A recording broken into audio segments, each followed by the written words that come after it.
Hey, speaking of, like, I tried to read that paper. Which one? On the critical reasoning. Oh, yeah. Yeah. Like, I think if you use ChatGPT, it would give you a summary. if you told me that someone had used an AI to write the most boring paper ever written, and this is it, I would have believed you. I think that's the problem with economists. They're not terribly scintillating. That's an interesting folk. prompt, though. Like, here's my themes. Now write like an economist, make it really boring, and have an audience of 5 people that want to read it. It's a good prompt. I think that paper had some interesting information in there. I think I just couldn't get through it to find it. Excellent. Well, we'll be sure to talk about that on the next episode. Good news is there was a Bud Light and Doritos ad that could distract you from Yes, totally. Love it. Welcome to Technology Tangents. We get leaders together to discuss the important tech of today and the implications for tomorrow. Hopefully it gives you a sense of what matters, what to pay attention to, and what to ignore. Joining us, as always, to talk about technology, Jason Goth, our CTO. Hey, Vincent. How are you today? I'm good. Did you enjoy the Super Bowl last night? Well,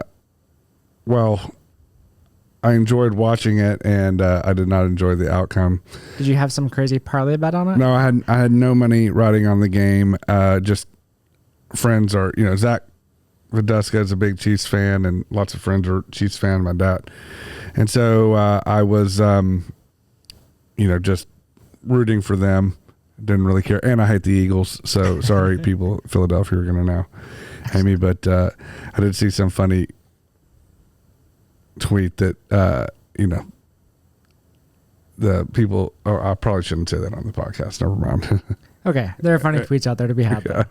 Check. And our CEO of North America, Kevin, how are you today? I'm doing great. And what's our attendance like? I learned today that it is the most called out day from you, actually. How are we doing today? Typically, popular culture, the most called out sick day of the year is the day after the Super Bowl. I actually had 2 people that I had phone calls with call and say they had the flu today. Sure they did.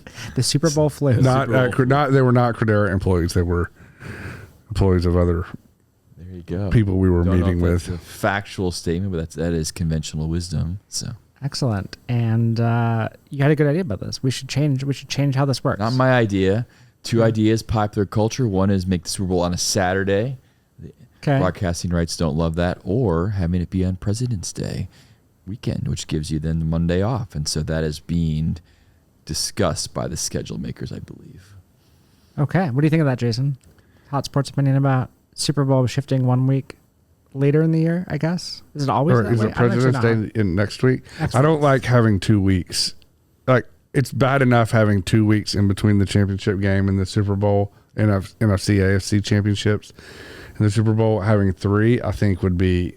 Well, I think the owners have a solution for that 18-game schedule. Oh yeah, no doubt. Add one more game, and Add then one more game, so we can have President's Day be Super Bowl. That's exactly the reason why. Well, all in the name of player Maybe safety. we could not start the season in the last week of August, first week of September, when it's 1,000 degrees outside in Dallas. So yeah. As a fan of the Packers, they may have a different perspective on what they. how do would you like to- care? They're going to be freezing on Either way. half the games anyway. That's awesome. There you go. Well, today we will talk about the technology in the Super Bowl from a player perspective, fan safety perspective, and advertisements, not to mention strategies, so you can be relevant too. I'm not very relevant. This is one of the 2 episodes per year that I am well beyond my comfort zone. So it'll be a good episode. I have the iPad again, so it has all my cheat notes here, I think. So it'll be great.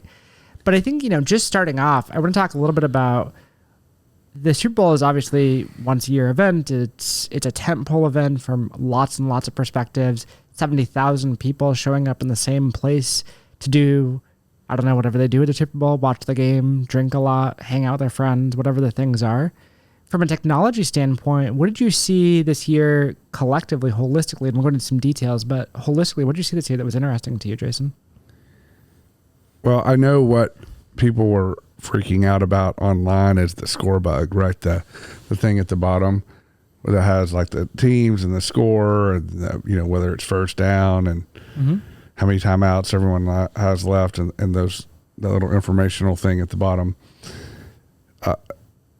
people hated it, that people were going crazy online about it because it looked like it was 1970. You know, they've gotten very elaborate and very advanced with all kinds of information, and it did look like the scoreboard in Pong from 1970. I mean, it was just the score with a red and green background, and so simpler days were not well received. Yeah, not well received, but it did make me think, like, as I was reading that, especially with like YouTube TV and other streaming services, is how customized could you make TV? Mm-hmm. Like, you know what, you don't like it, pick your own. Yeah. I love that idea. I mean, why not make it truly personalized? Yeah, let people pick what they want to see on it. Like, what do you want to see on the side of the game? You know, have like, any other, Windows or Mac, you can set your desktop, you can set your theme, but like you could just set the theme of the TV.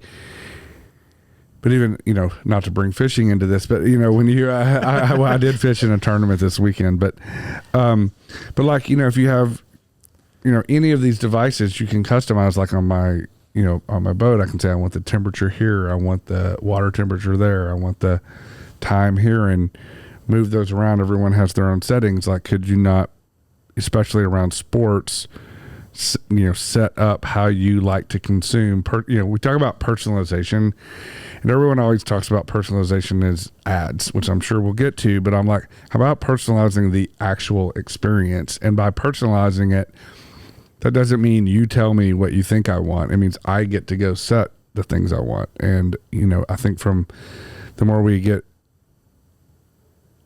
advanced streaming platforms and not just, network TV, those things should be really, I subscribe to the Mavericks, Mavs TV, so I can watch the Mavericks, which, yes, everyone's in mourning. I did keep my subscription. I'm going to give them a chance. But for those that don't know, the Mavericks made blew up their team. Made a terrible trade. Or, I don't know, it could be good. I mean, we'll see. The Las Vegas Mavericks? Yeah, the Las Vegas Mavericks. But the, they do have like the beginning of that, like some features on, and I think it's NBA TV that streams that, but like you can hide all scores. So when you pull up, that's one of the worst things. You pull up and it shows you the final score, and I'm like, oh great, I would, starting the game, an hour late because I got home, or a couple hours late because I got home, and now I know the score. Well, I can choose to hide that, right? You can choose like which if it's on multiple broadcasts, like the Mavericks broadcast, and it's also on TV, you choose which broadcast you want to listen to. Just remix it. You're behind. Across all the broadcasts, across all the cameras. Yeah, but I'm just saying, and I think there's the beginnings of seeing that, and the little score bug at the bottom and people's reaction to it at the Super Bowl made me really think about, that as a really interesting use case. And then, who knows if you could really personalize that, who knows what that could lead to. It's a good idea. I think it's, when I give these keynote talk tracks a couple years ago, that was one of my favorite anecdotes, was when the NFL did the game Jaguars, maybe, I don't know, did some game in the UK. They actually simulcast it. Disney got the streaming rights. They simulcast it as Toy Story, so all the characters were replaced with Toy Story characters, and that was like a fun, cool thing. And that was the same thing I was wondering. Is like they did that this year too with the Simpsons. Yeah. With the Simpsons. The Simpsons this time. Was Okay, it got the it. Simpsons? Yeah. I thought. Well, then in the national championship game, I believe ESPN was broadcasting 4 or 5 different versions of it. So you had the normal version, you had the all coach version from either one. You could listen to it with a radio voice from either one of the teams, and so they were on different channels, different right? channels, yeah. So really that's not the same personalization, but you're getting at that. It's gonna be curious, like what will be the streaming side versus just your device settings around how you want to be able to have that look and feel. But it seems like we're actually really close to be able to do that. Yeah, I would have streamed the Super Bowl yesterday, where all current ads, but they would have played the 2010 Packer Steeler game. That would have been what would have been played. That would have been more happy for me. So that's amazing. I think it's really fascinating, and I definitely think we're at the cusp of that. All the necessary ingredients are there, and it's just a matter of somebody going and doing it. Speaking of the other challenges, I mean, you put 70,000 people into the same stadium, all with smart devices who are all recording. Well, I guess it's pretty expensive. There were some pretty famous people there, including the president, which I guess is a first for him, I was I told. thought it was actually interesting. It was the first sitting president to attend the Super Bowl. That stat actually was surprising to me. It seemed like a perk of the job. Just go to all the major events, Taylor Swift concert, get front row seats, sports, So I don't know. It seems like a thing they should be doing, but I guess it seems like a security nightmare for the Secret Service. Well, we'll get to safety in a second. I have some really cool data on how they did that. But to that point, they had to actually, the Verizon was in charge of the communication of that stadium. Apparently, they deployed 511 ultra-wideband 5G antennas just for that event, and 155 C-band antennas to boost the capacity. Amazing, surprising, maybe not, but remarkable. I think what was really surprising to me, though, is they were then actually encouraging subscribers to use 5G over the stadium Wi-Fi, which they were also responsible for, which I thought was a really fascinating point, which is apparently just getting the bandwidth to the stadium and having all those access points work effectively is a harder problem than using 5G. And with 5G, the current speeds, I suppose it's probably even slower, at least potentially slower. And so I thought it was a really fascinating moment in time when we see the shift of even major venues with huge populations push towards 5G as opposed to using Wi-Fi. And certainly at the airport, Dallas-Fort Worth, for example, that Wi-Fi is the worst. I always switch over to cellular, although it doesn't work great either, unfortunately. So I'm just curious, Jason, any thoughts on that? I mean, you have a telco background and spent some time here. Does that make sense to you? Is it surprising to you? Sort of expected? Not surprising. Wi-Fi is, it's limited. It wasn't, designed for 80,000 people. It's, designed for your house, your office, those kind of things. And 5G was designed for, a much more geographically large area and number of people connecting. So it's not surprising. I mean, it was always a density question, right? And I think can you deploy that many antenna? Access points or antennas, and I think the thing about the 5G ones is they're much more mobile and portable, right? They have those, they roll them up in trucks essentially, and then all right, well, there's a natural disaster, they can roll the trucks out there. They're a lot of them are diesel generator powered, and so they can roll them out, to whatever, again, Wi-Fi much more. I mean, I guess you could do that, but it's limited, right? It doesn't work to park a truck down the street, by all the tailgates with Wi-Fi. Any thoughts about how they do the backbone there? Do you know?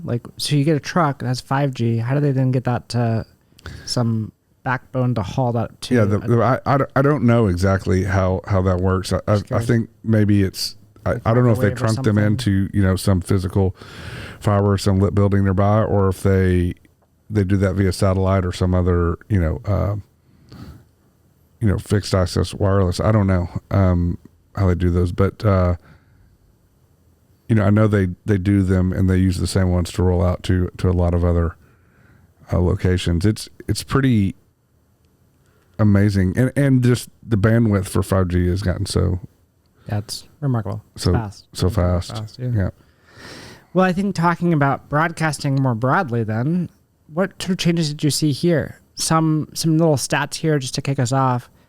At the game, there were 140 distinct high-definition cameras recording the game. That's incredible. 140 distinct cameras, including the new 4K 240 hertz model, which was the Skycam. I guess I'm learning this, but apparently it's a camera that floats over the top, and it was pretty cool. I saw a little video of it. It's a pretty amazing little guy that flows over there. The really cool thing about that is that Skycam actually has LiDAR on it too. So they're actually not only recording stuff in the visible spectrum that you and I see, they're using lasers to actually get really detailed maps of where distances are to every portion of the body, which allows them to do things like the Toy Story thing where you use that animation, does replays a lot more effectively, and that's a really cool thing more broadly.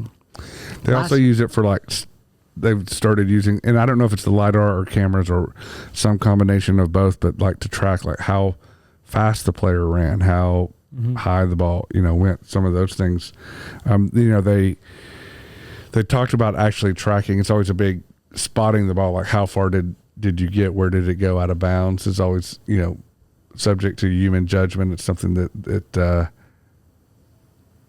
people have kind of clamored for. Can we use technology and just, do we have to have arguments and measure with, chains tied to two, metal Wait, do they posts? still do that? Right? They still use the chains? Oh yeah. In the flag?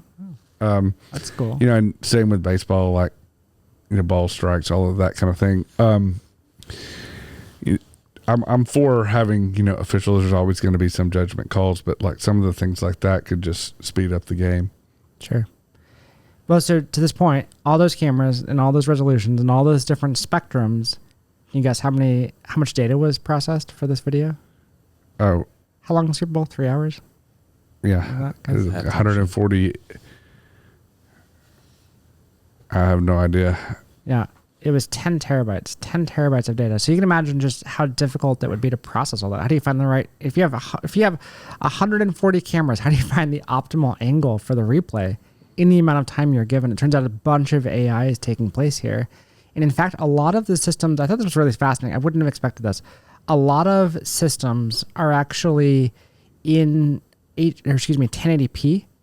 So that's sort of the last generation of high def. Everything's in 4K or 8K now, it turns out. And then they're using AI to upsample it, which that was really fascinating. So they're actually decreasing the sort of bandwidth for both the processing of the AI systems and I guess the backhaul for however they're communicating across all these systems. And then they're upsampling it using AI. So that was really cool. Any other thoughts, Jason, on the broadcasting technology and what you saw here? Not on the broadcasting, no. I have some other thoughts.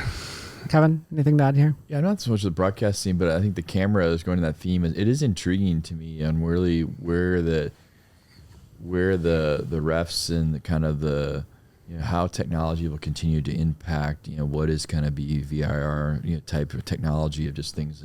Again, being a sore Packer fan who lost the first round of the playoffs to the Eagles with a questionable one or two calls, right? First play of the game. Oh, here we go. And which was not declared a penalty, but then the league on review did penalize the player for an illegal hit.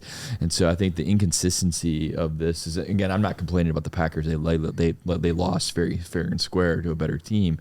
But I think it's intriguing of like what is the degree of subjectivity and accuracy when you have this many cameras and just even like the need for what is the need for a ref going forward? Maybe to stop from two players from fighting, but you could have that almost all be done through sources that then could just be communicating, which I think would ultimately create a more pleasing product. It's always the interesting element of like who is the primary customer, the 70,000 people in the stands, or is it the 130 million people watching it? And I think that's going to continue to be in greater tension, where I think that technology will continue just to go in and make the game more right, sort of, for lack of better words. So, and the speed that it'll take to do that. So that will allow for more time for the Super Bowl. I mean, I think that's the thing that drives most. The thing. Yeah, the thing that drives most people crazy is just the time it takes. I think, hockey has it right. Like, for some reason, hockey replays last like 8 seconds. And no other sport can do it in less than 5 minutes. I don't understand that, but yeah, I do think the fan experience, because again, especially if you're watching at home, like there's, everyone is 130 million people watching it, like immediately recognizes, inbounds, out of bounds, whatever. Like we all do it in like the first 10 seconds, and like 2.5 minutes later, they figure it out. Now, but I do think there's lots of. Yep. Well, New York's making a lot of the calls now, which is kind of crazy too, in terms of literally you're having New York review every single play. So what's the point? So every scoring play and every turnover, not every single play. Well, and more, and you've got some. So I mean, it's going to be. This is maybe not where our host wants to take us, but Vince is falling asleep over there. He's sports talk. Why do you guys care? Because why do we care? Because someone made a parlay bet on what's the first call to get overturned, and that's why it matters. Exactly. Which I know is important from our last episode. Parlay bets are a big deal. So. Yeah, it is. No, but I think this is a really fascinating thread to pull on a little bit more here, and we're going to pick it up a little bit later. But let's do it here instead, which is really around what is the game. And how do you make these decisions? So to the point, if I saw a video of a player who's falling with the ball, I could see very clearly frame by frame, because again, 240 frames per second now these cameras are at. I can tell very precisely the second that any appendage touches the ground and where precisely that is. Far better than a human could ever do. So is that the right choice? Or from a fan player perspective, does that ruin the magic for you? Using AI where it actually is empirically, intrinsically better. What's your perspective on that? Or we could choose baseball. I know baseball's another one where, again, strike zone, very, very, very obvious when you can play it back in slow motion from a camera. Difficult, I can imagine, for an ump. I'll give you my perspective while Jason's thinking about his. Yeah. I don't think that the human element of the game of accuracy actually is the reason why we shouldn't have accuracy. Now, the one thing on the camera is, again, you have a bunch of heavy bodies flying on each other. They may not be able to see anything but you could continue to look for technical solutions, right? Pressure testing the field, right? There's different ways to have sensors for that. But I think we've gone down a path where in so many sports, it's worth so much now towards both the fans, but really unfortunately, from a betting perspective, that having the element of human, kind of judgment that can just change one thing, I think is actually more frustrating than actually just getting it right. And so the way that we're going down, I'd be advocating for increased use of technology to overserve call, which really begs the question, like going back to what I said before, like what's the purpose of refs and umps anymore? Like what will you even need to have them on the field, or how will that play out if it's really the game is being officiated from cameras and from AI? I always think you will have some need for them on the field. There will never be 100% automated. I think you will have to have, just physically someone has to put the ball on the ground where it goes, right? And if you Sam Altman's right, society's going to be left to like putting the ball down on the field. That is closing the the doors core. on cars, exactly. Yeah. But I mean, there are going to be judgment calls around, a lot of things, and so I always think there'll be a need. Was the fish this long or this long? But where I think is there's so much, but there's so much that is friction between having a good fan experience and not having a good fan experience, and that friction comes when it's painfully obvious to both sides, and it takes 5 minutes for them to figure out.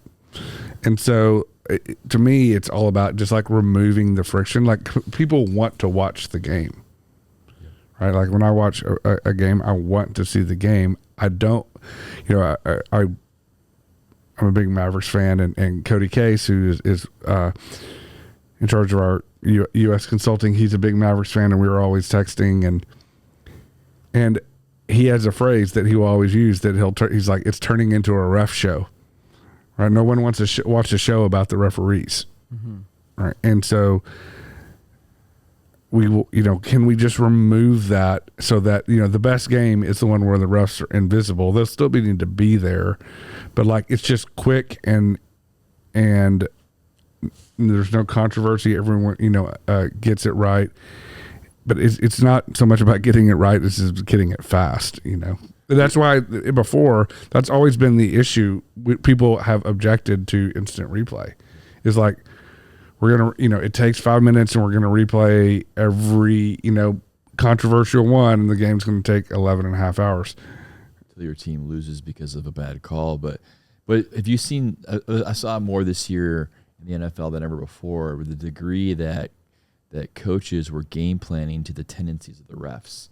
So continuing the AWS stats, right? You see that now, that same probabilities, like this particular crew throws this particular type of penalty, which I thought was fascinating. And actually having, again, the coach of the team that I follow, that was part of his weekly press conference. He was acknowledging that we are playing, this is the refs, this is what they do. They are more, which I think is really fascinating. I can't imagine the league wants, teams to be adjusting, because that just again speaks to how variable the human condition and the refs are bringing into the game, that you would change how you potentially call a game because of what they would call. I think that's great. And I think, it speaks to the point of personalization. You're effectively personalizing that game strategy for those people who are going to make calls ultimately, We've seen this from some of our clients with regulatory filings. So they're really interested in what's happening. What are those people sensitive to at this moment in time? And then how do we address that proactively?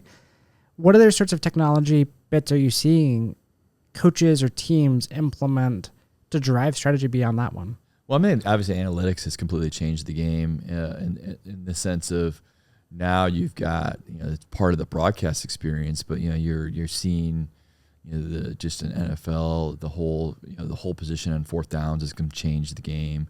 We saw it last night in the Super Bowl at the push tush in terms of that play is almost impossible to stop, and questions whether it's illegal or not and how that plays out. I think will be addressed by the league this past offseason. But going the Lions, who didn't make it to the Super Bowl, but I think 70% of fourth downs they go for it or something like that, and they've got. So that's what's interesting too, is that the risk taking of the some of the more conservative coaches, those rules don't apply anymore, and I think that's going to be intriguing, and how that will continue to actually what will be the adjustments of the game. This is where I think sports is fun, is that so we adjust to these, taking more risk taking benefits you. I mean, not surprising that that's the case. Well, what's the reaction to that?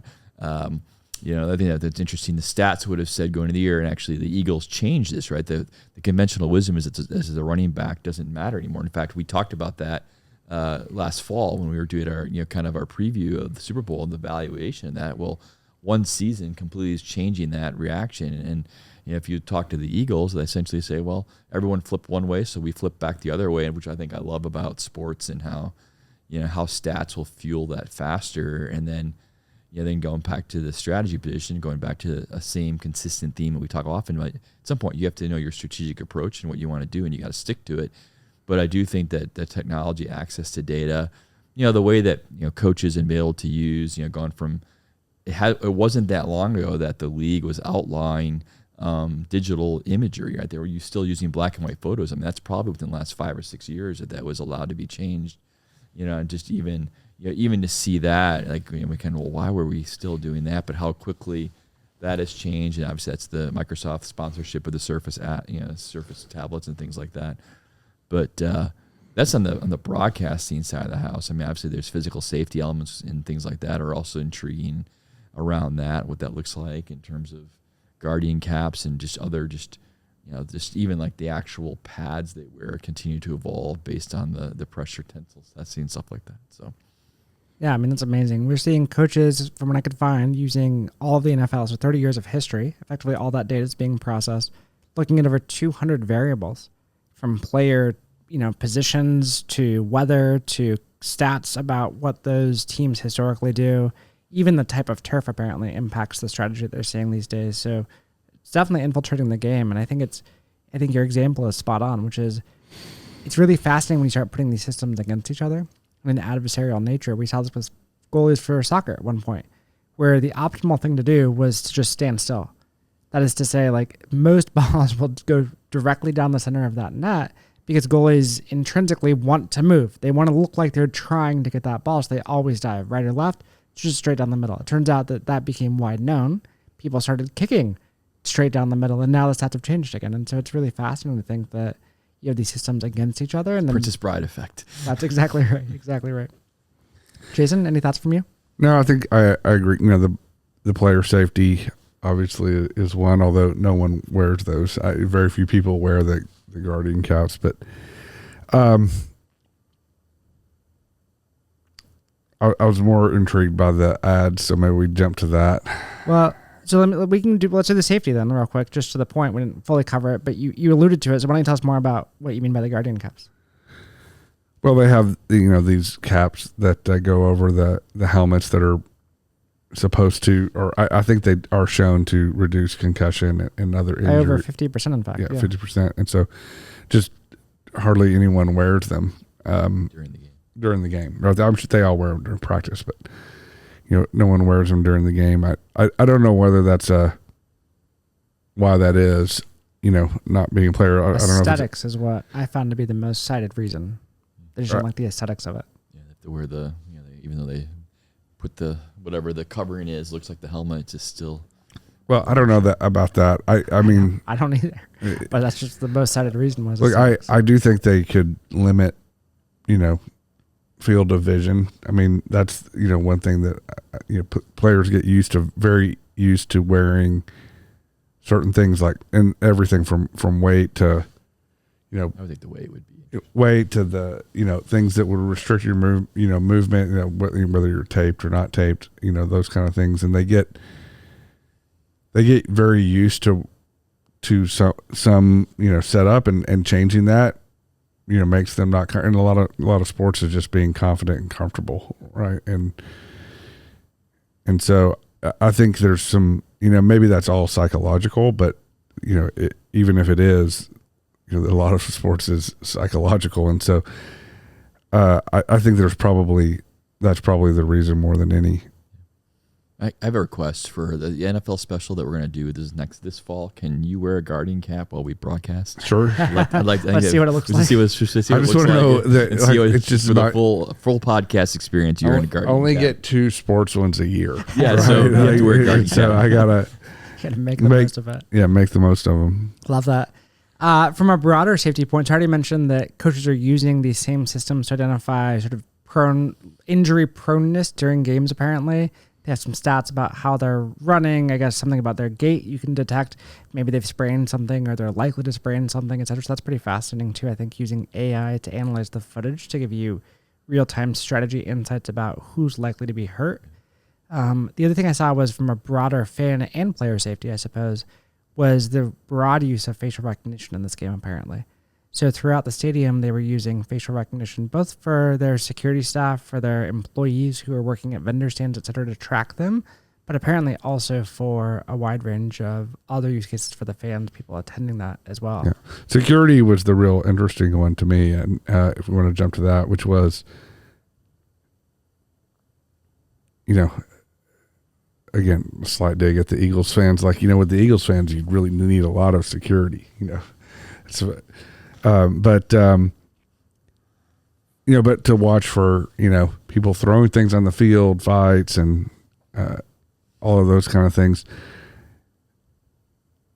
It's an interesting privacy versus security challenge, right? And I think, it kind of goes back to, cameras and monitoring, in the surveillance state.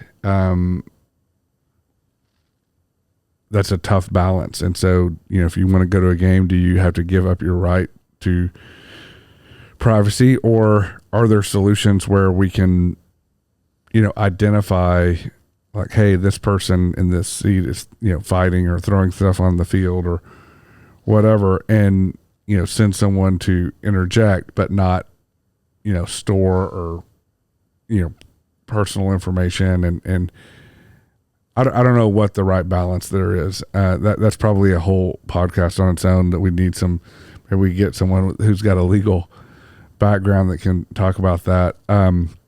Because there's also, like, state laws about, in Texas, you can't, record and use someone's likeness without their consent. Right. And so I don't know how all of that works, but I think it's a topic we should do a whole podcast on, is that whole surveillance, security versus privacy thing. I'm glad they're able to do it. I just don't know. We should talk through with someone that is more knowledgeable about the legal aspects of that, I think.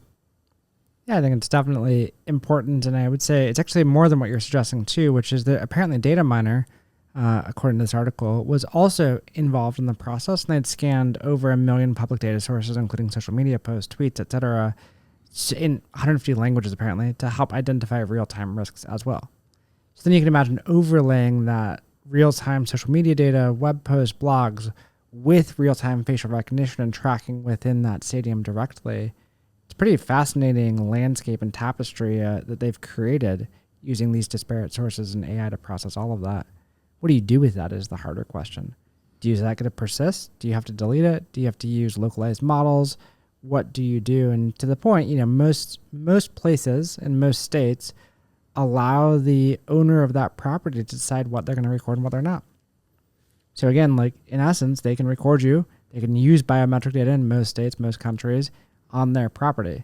And so you are giving up that right, in the same way that they've been tracking your phone using Bluetooth and Wi-Fi in the stadium for decades now. again, by the nature of you having that device and you being on their property, you've surrendered those rights. Now, is that the right way to do it or not? I think it's a really fascinating and deep philosophical question that we should get into. Any quick thoughts on that? Any hot sports opinions, Kevin? No, difficult. Well, I mean, we come back to different themes. I mean, I don't.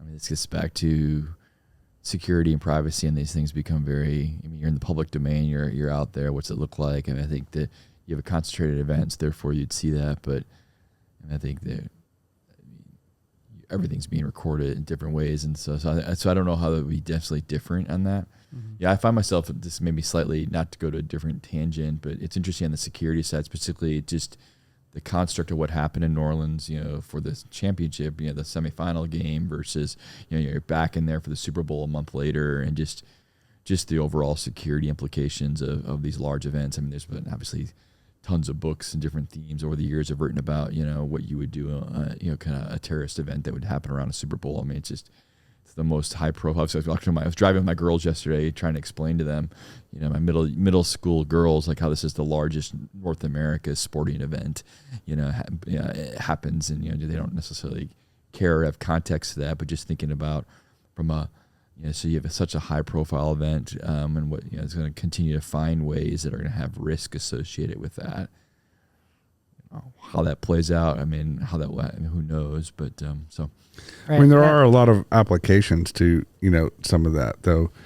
For the TSA, for example, right? Train security and, plane security. Like sometimes I think sports can be a leading, edge on some of those things because they've got a lot of money and a lot of different venues and to experiment with and learn what works. And, can the government adopt some of that for things around, like TSA. We saw that a couple of years ago where we saw that passive body at CES, at CES, that passive body scanner. Yeah, effectively, like when you go hop in the little portal at the airport TSA and they scan you, they have that now as a standoff device, so they can have a camera just chilling, up in the corner of the room, and they get the same view of exactly what might be beneath your clothing in that case. So it's pretty remarkable technology for sure. So related to that, I think that when we talk to our clients a lot of times around what should you do when you have these trade-offs of privacy, for example, our answer is it has to be a value exchange. You have to be offering something to the other person. And one of the things in this context is safety, to your point. Obviously, the president was there, so there's safety to him and to the nation from that standpoint. But also there were, I guess, uses of it for other things, like measuring what the queue was at both vendors, at bathrooms, etc., figuring out where people are going, where they're getting lost, and redesign. At the redesign, the stadium is relatively recently remodeled, and part of the redesign was monitoring, or going back to the videos, and monitoring where people flowed. Where did they get lost? Where did they get stuck? How did they get confused about whatever? And so they redesigned it with those things in mind. So there's a value from that standpoint. But there's more to fan engagement than just, where do you walk and whatnot. I think as long as it's value exchange, it's transparent, you consent, and you actually follow the rules that you say you'll do, right? We won't sell this other data or that kind of thing. I think there's a lot of value. I think people get in trouble when they try to skirt those. Or, I do see some clients, no names, that like actively, try to get those things while telling people they don't. And so, that's where I think you can run afoul. And so if I think it's not just value exchange, but it's also, informed consent, essentially. Sure. No doubt. So as we think about that value exchange, it's more than just concession stands, for example. They apparently also did some cool things about AR. So depending on where you were in the stadium, you could pull out your phone from the app and see different things, including, I guess, a behind-the-scenes interview. And you added an interactive layer throughout that entire stadium with your phone at the venue. There was also this feature that allowed them to, quote-unquote, amplify the energy of the crowd and created an electrifying atmosphere, according to the article that I read. So it turns out part of the sound system in the stadium actually amplified some portions of the crowd noise to make it seem even more energetic and louder than it actually may have been at any given moment. So that was fascinating. And And then apparently there was these bracelets that people were wearing that contained LEDs.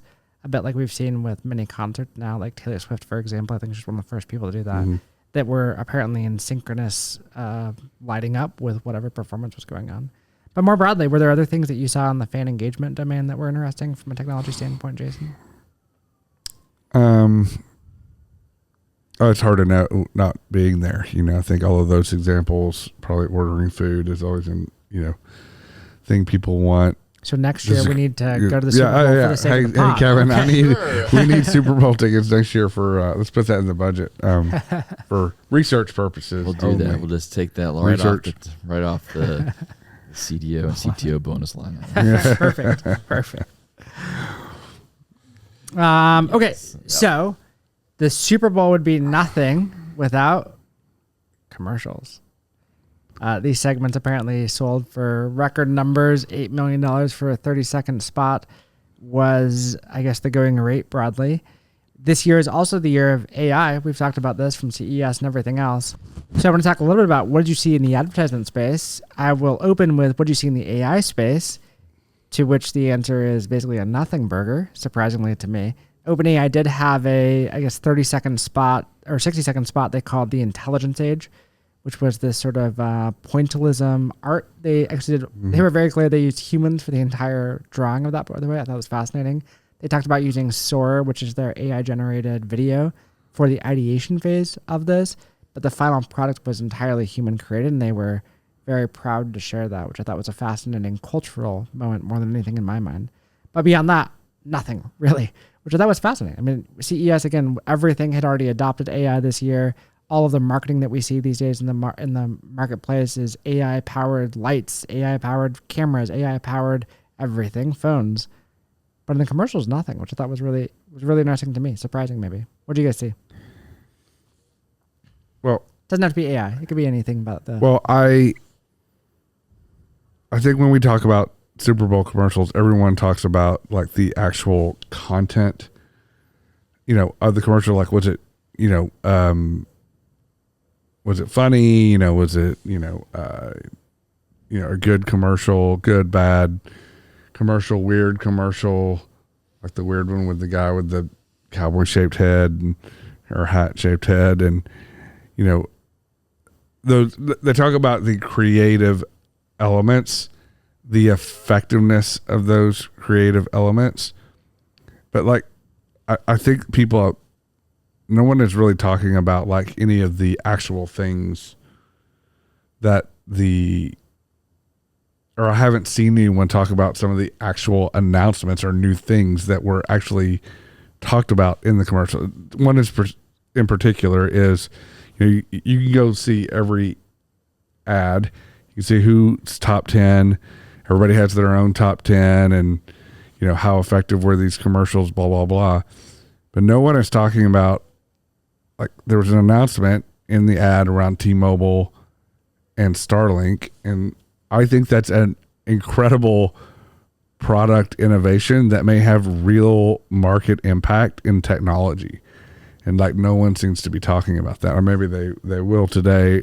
We're doing this on a Monday after the Super Bowl, but to me, that has big market impacts. Like, so you're, essentially the announcement was that T-Mobile has partnered with SpaceX and Starlink. Gosh, it is. Maybe I've got the Monday after Super Bowl flu, but no. But Starlink, and they claim they've launched over 450 T-Mobile satellites. Starlink. Now I don't know if that's a physical satellite or it's just a software package on the satellite or capable. I assume it's probably the latter. Some capability on the existing satellites, but so that you can provide essentially satellite phone service to, including text and image and Wi-Fi and voice over the satellite network from any device. That's the T-Mobile, the offering. So forget whether it was a good commercial or not. That's that's an incredible business, partnership, which has big impacts, I think. So if you're a satellite phone manufacturer, and now all for 15, those things are like $100 a month. And now for $15 a month or free till July, I can go try it out. And any phone, I can turn my phone into a satellite phone over Starlink. Okay, that's a huge impact to them. I carry a device, on weekends when I'm out, on the water somewhere. I have a small Garmin device because it sends my location and to a website that my wife refuses to learn how to check. So if I go disappearing, no one's going to ever learn. I need to give you her password. But it also lets me send SOS alerts and that kind of thing. And is there even a market for that anymore if I carry my cell phone with me? I think there, and then what other use cases are there, both consumer and B2B, where replacing, there will still be, some need for broadband. We just talked about 5G, things that are indoor without direct line of sight that the satellites need. And so, but how much of a shift is there, and in what use cases between, the Wi-Fi to broadband to now the satellite, is there going to be, and is this the beginning of that, of a huge set of things? When 5G first came out and they got some of the initial speed tests, 5G was everywhere. You couldn't turn on the TV, open a newspaper, magazine, scroll through the wall, any Wall Street Journal article without, or go to a conference without 5G. And so I think this is at least as impactful in the long term of moving to more satellite. Now, some people may disagree, but I just think it's interesting that, we are all talking about the, for lack of a better term, aesthetics of the ad and not the ads and not the actual capabilities, right? What are the capabilities of a Totino's pizza pocket? I don't know. Yeah. But I mean, so to your point, I think it's interesting. I do think it's fascinating, and it might be a shift. I think satellite-based phones that are broadly available are incredibly impactful for 80% of this country by land area and probably 5% of the country by population. And I think that's the core issue, is that by and large, I spend my day inside in areas, dense urban areas, that satellite's not going to be very effective. Mm-hmm. Satellite's amazing for rural America, which is the most of America by landmass, back to the point, or for outdoorsmen like both of you, love hiking and fishing. Amazing. I, enjoy the symphony more than I enjoy a fishing trip or the hike or something, right?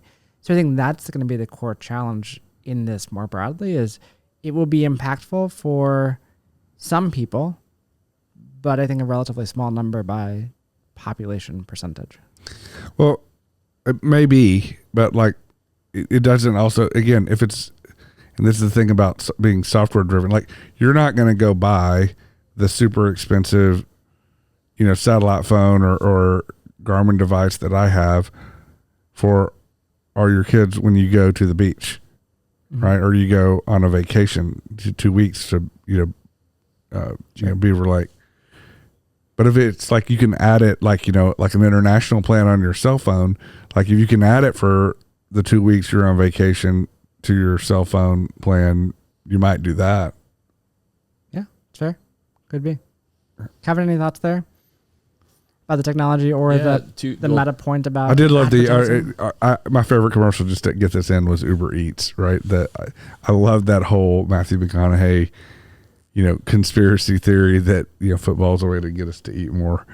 I think that's so funny. It'll be interesting to see how that plays out with GLP-1s and this focus on dieting and being healthier.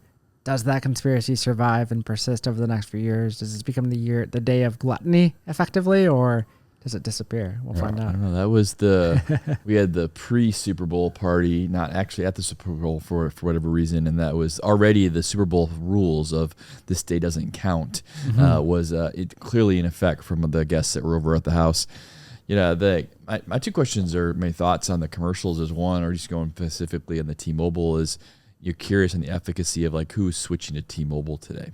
Like, so how much is that, at the end of the day, how much is that a feature that's going to be, something that will be unique to them and that provider, or it's even going back to why did Starlink choose to partner with them versus someone else? I think that's an intriguing question to me. And then outside of that, I think the Super Bowl ads are noise. We don't watch Super Bowl. What I find fascinating culturally is we don't watch ads in almost anything anymore, right? You have all the technology that allows you to skip that. In fact, when you're in a streaming service, we pay now to be able to get rid of it. And when you can't pay for it, it makes you mad to the point of like, at least in the Erickson household, why are we watching this content if I have to, watch 90 seconds of commercial? But like, so then the question is, so what's the Super Bowl ads? Well, it's people who are going to eat Pringles. We're going to do it before. People that we're going to do, drink Mountain Dew, drink Bud Light. So it's really around. It's kind of curious, like what does it actually drive? That is T-Mobile calling Jason, asking him to switch over to his to their service. They were using satellite to be able to get to him on that. It's very amazing. So, but so that's what's really kind of interesting around the ads. Is like it's become like its own event, but to what end? They're entertainment. The cost of it. Yeah, well, the cost of it, though, that's what the crazy. You think about some of the ads that are in there, like the brands, like you think about, I'm literally, it's one thing if you're doing announcing something new, but like to say, this is where we're going to put our bankroll, our advertising budget on this particular spot and hope that it's not the 35th rated ad. It showed up, think about that. Small little company, I don't know an example for this, but you put together a $50 million ad spot and you are in the fourth quarter of a game that's 40-22. Like your whole strategy got tanked because the game stunk. And so that's kind of interesting too, of like how that plays out versus Frito-Lay or Pepsi, and Coke going after it between the different ads. Two things. The attribution is always interesting, and we should probably have Phil Lockhart come, talk about that, do a show with him if he'll ever show up. We've asked him to come on about 24 times. Phil, can we talk about attribution? Right? Yeah. We'll tell him we're having an Iowa State podcast. Well, there's Sport Pod. Yeah. And so since like no, but I don't know how, what impact a lot of these have. What does it actually drive? Uber Eats or Instacart was a big one. Does it drive Instacart actual usage? I don't know. I'm sure they know, and there's a lot of models, a lot of those. I'm sure their agency tells them. Yeah, well, I'm sure there's a lot of models they use to do that attribution. Again, that's not my area of expertise, so I won't have a judgment on that. But I do think, like, first of all, I think that again, back to the interesting thing about T-Mobile and Starlink was you don't have to switch carriers. It works on, I have a different carrier and I signed up for the beta today. And it's like, again, is this a shift away? Is T-Mobile leading the shift away from like a device tied to a carrier, right? As the mobile, or does that become, for lack of a better term, commodity and what are offered by the different services, a lot like TV has become. We've talked about at the very beginning around streaming and customizing service and having your own streaming services, and you building your own entertainment system right in your house. So it's like, I want that streaming service and that streaming service and that streaming service and personalize it this way. Like, is that, from a Starlink and T-Mobile perspective, the beginning of that kind of, commoditization and, which is not the right word, but cafeteria, pay-as-you-go kind of. That kind of thing for phones. I don't know, but it certainly seems like it could be. Yeah, no doubt. Well, gentlemen, as we finish up your Phil, come talk about attribution. Semi-annual sports podcast. I want to do the Symphony podcast. I'll sign up for that one. Okay, all right, deal. Yeah. We'll do that one. We'll do that one next.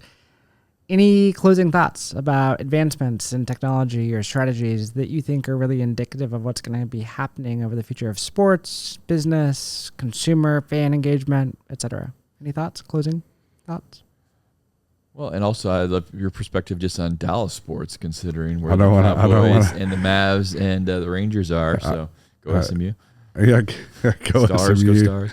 Go Stars. Who knows? It's been a rough couple of weeks for Dallas sports fans. So, I did appreciate the Belichick troll on the Cowboys. If you caught that, I didn't see that. We'll talk about it Off camera. Okay. So. But I do think, like, whether it is sports or the commercials or these other things, just that whole personalization being not content provider driven but consumer driven, right, is an interesting trend. And I think it's always been somewhat limited by the technology, right? It was the cable company and they got to pick what you did, and so we're democratizing that and letting people choose. And I think that requires a fundamental shift in terms of it becomes very pull versus push, right? Like, we're pushing this out and let consumers pull and be demand driven, very instantly demand driven. Like, go scope, go spec your car online and have the factory, instead of the factory making so much of each type of car. This is an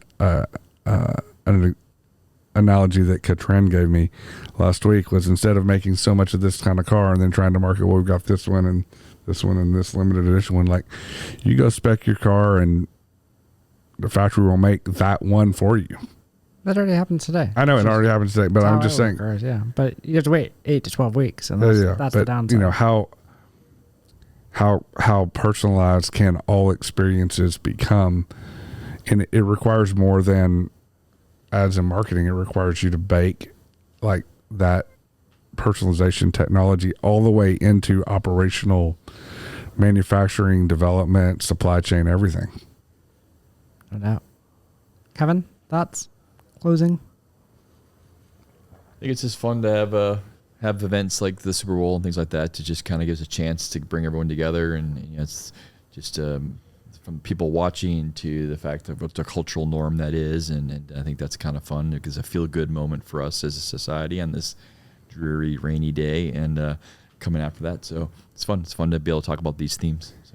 Absolutely. Well, hey, you did a great job of using football terms right today. Best, excellent. Yeah. The other thing I didn't toss in, I had 2 more stats I didn't get in there somehow, but one was about the football itself, which apparently is actually instrumented. Yeah, so it actually has a tag in it to transmit its location in real time, which made me think, think about just they're piloting that for future use. It's not used, but it's not used. They're piloting it. They're piloting it. I was thinking, imagine trying to design a sensor. This ball is rotating, so there's some inertia. You're changing the moment of that inertia by adding some weight on the edge. And I was just thinking, I wonder if that has any impact on the dynamics here, the physics of it. I thought that was super fascinating. So. It's probably a parlay bet on that. It's I love it'll get tweaked. Yeah, absolutely. Don't start that conspiracy theory for the Kansas City fans. They're going to pick up on that. That's funny. And then I think secondly, there's just an enormous amount of data here. I think this is a space that we will see what happens with the evolution of AI and people, back to the point you brought up earlier with the referees here. Again, I think the machines can do better than the humans. This is an example where they will do better than humans in most, not all, but most contexts. And so if it makes for a better answer, it makes for a faster answer, a cheaper answer, and a better fan experience, what's stopping it? And there's nothing but legacy. There's nothing but habit and really what people believe is the spirit of football in the game, I think. Okay. So it'd be really fun for us collectively to watch what happens in the consumer world and then see what lessons we can bring over to the business world. So with that, thank you guys. In 6 months, you can have another one, I suppose, and we'll figure out how I'm sick that day and get a substitute host. Thank you for our listeners. 6 months from now, it'll be an AI Vincent. That'll be the Notebook LLM version of Technology Tangents. You guys can talk to the machine. Exactly right. To our listeners, thank you for joining us today. For those that would like to learn more, please visit the insights page at Credera.com.